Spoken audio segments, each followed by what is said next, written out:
Hi everybody, this is Maureen Wong from mycasestudies.blogspot.com. Today I'm going to be making these two cards using Count Oliver color bursts again and a stamp set and some dies. So let's get started. First of all, I'm using this full sheet label paper, and it's like sticker paper. It's sticky on the back and it's meant for running through your printer.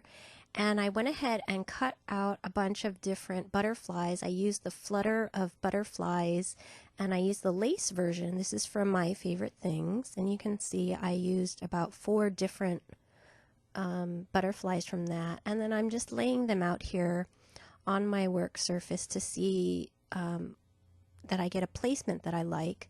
And my work surface that is actually a piece of watercolor paper, and I have it taped down on all 4 sides on my cutting board to hopefully keep down the warping when I put the watercolors or the water with the color bursts on there. And you can see it's taking me kind of a while to place them, and then I decided that I'm actually going to cut this large one in half, or almost in half, and use part of it at the top and part of it near the bottom. And you're not going to be able to tell that those weren't whole butterfly stickers. So now that I've got a placement that I like, I'm going to take off the backings and start sticking them all down.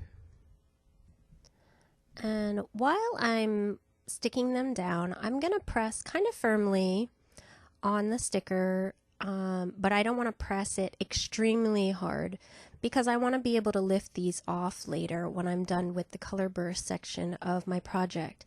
And this isn't actually a removable sticker paper. It's supposed to be permanent, but I found that on the slightly bumpy surface of the watercolor paper, I was actually able to get them off really easily. So just press down firmly, but not too firmly. Okay, and now I'm going to zoom in a little bit so you can see this better, and I'm going to take my lemon yellow color burst and I'm going to tap on just a little bit of the yellow onto my surface, and then I'm going to get my orange and put just a bit of that on also. And then finally I'm coming in with the alizarin crimson. And I want more of the yellow, a little less of the orange, and a little less of the red, because the red is really dark and the orange is pretty dark. And what I'm going for on this is a really solid coloring. I don't want it to be, I don't want there to be white spaces, because wherever the butterfly stickers are, when I remove them, there's going to be white spaces. So I actually want the background to be completely covered with color, and that's why I'm going back in and adding more of all 3 colors, adding more water. And then it's starting to run and get a little bit drippy here, so I'm going to speed up the drying a little bit with my heat tool. Okay, and that's just about as dry as I want it to be right now, and I can still see white spaces, and there are a few spaces where I feel like the color is a little bit too light. So I'm going in and adding color to specific spots on the paper, and then heating it to make sure that it heat sets exactly how I want it to look.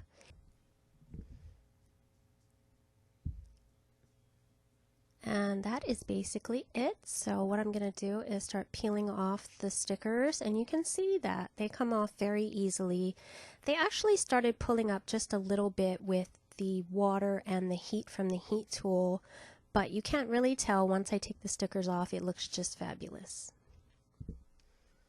Alright, now I've taken off the panel and I've trimmed it down with a die, and then I took those leftover stickers and put them on another piece of white cardstock, and I have 2 backgrounds now that I can use in my projects. So I'm going to be taking this stamp set from the Ton, and it's called Friggin Fabulous. Sorry for my language, but that is the name of the stamp set. And I'm going to be taking the word, for this first one, I'm going to be using the word amazing and your. So we're going to make your amazing. So I'm taking both of those out, and you notice I've got my MISTI out, and that's because I want to make sure that I get these stamped really, really nicely. They're kind of big solid stamps, and so I want to make sure that in case it doesn't stamp all the way the first time, that I can overstamp and it'll be in exactly the same place. So I'm just going to position my stamps, and I decided I wanted the "Your" really close to the "Amazing," and so I'm going to stamp them separately. And then I also forgot to use my centering template so that I have some guidelines to hopefully line up my sentiments straight on that background.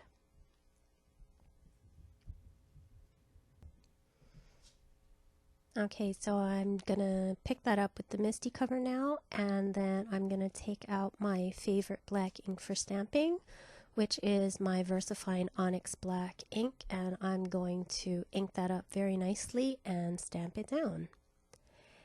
And it should stamp really well on the paper because it's a completely flat surface, but actually it's just a tiny bit textured because it is watercolor paper. So I'm stamping it again the second time just to make sure I get really, really good black coverage.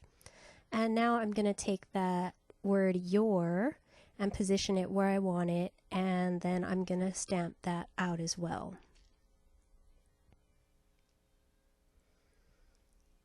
And that one actually came out perfect on the first try, so that's all that one needs, and I'll put that aside to make into a card later. Then I'm taking my other background, the one where I actually used the sticker butterflies, and this time I'm going to use the Fabulous, so it's going to say "You're Fabulous." And again, I'm going to line this up, and this time I'm sure I need my MISTI because I'm actually stamping over those sticker butterflies. So I'm pretty sure that it's going to take me at least a couple of inkings to get it all the way in those little cracks and crevices around the stickers. And sure enough, the first inking did not come out very well. So I'm going to ink that up again and stamp it again. And I just check to make sure my stickers are stuck down really well so that I can go over it again without worrying about lifting. And now I'm stamping, and I'm pressing really firmly here to get into those cracks and crevices. And that looks okay, so I'm going to stamp the "Your" part of it.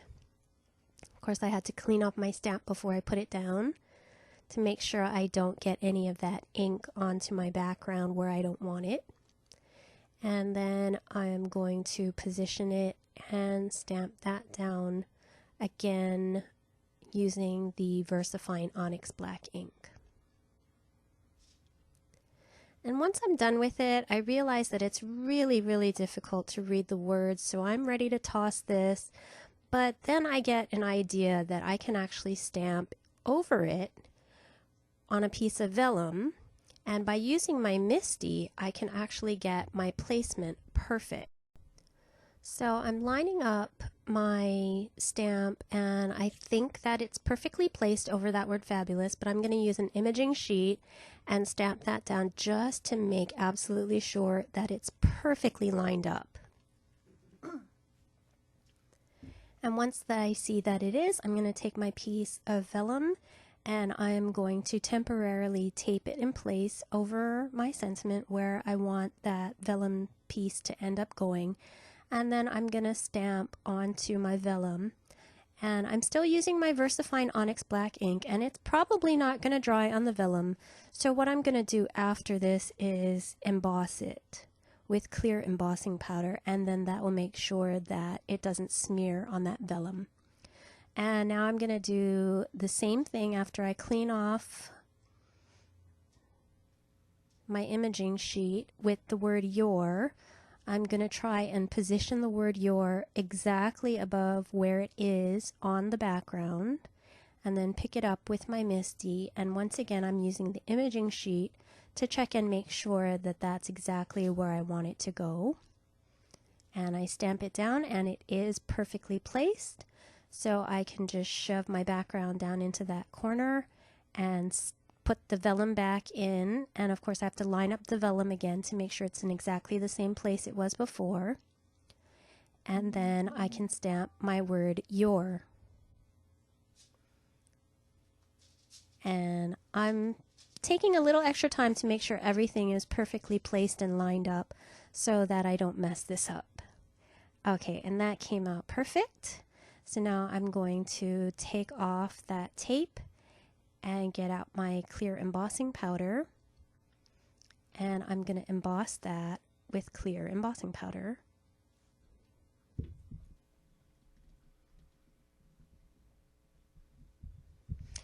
And because I'm using vellum, I want to make sure my heat tool is really heated up before I point it at the vellum. Vellum tends to warp a lot when heated, so you want to make sure that your heat tool is really hot before you hit it on your vellum so that it reduces the warping of the vellum. Then I'm going to line that up exactly, again, over my background, and then fold the ends back and tape them into place to make sure that my vellum doesn't move. And just need to make sure that it is actually perfectly placed over that sentiment. And now that that is placed, you can't even tell that I stamped it onto the background over those stickers. It just looks like I did the stamping and embossing on the vellum and it went over the butterflies. So now it's time to finish off the cards. I'm using my ATG adhesive here, and I'm putting down a lot of adhesive because my watercolor panel is a little bit warped from all the water and the heating, so I want to make sure that sticks down really well. And that's it for that card. I think nice and simple is the way to go. And I finished off the other cards similarly onto a black card base and added some sequins. And now after that fun little session, I actually have 2 cards. So I hope you enjoyed watching this and you'll give the color burst a try. And I hope you'll visit me over at mycasestudies.blogspot.com. Thank you very much for watching.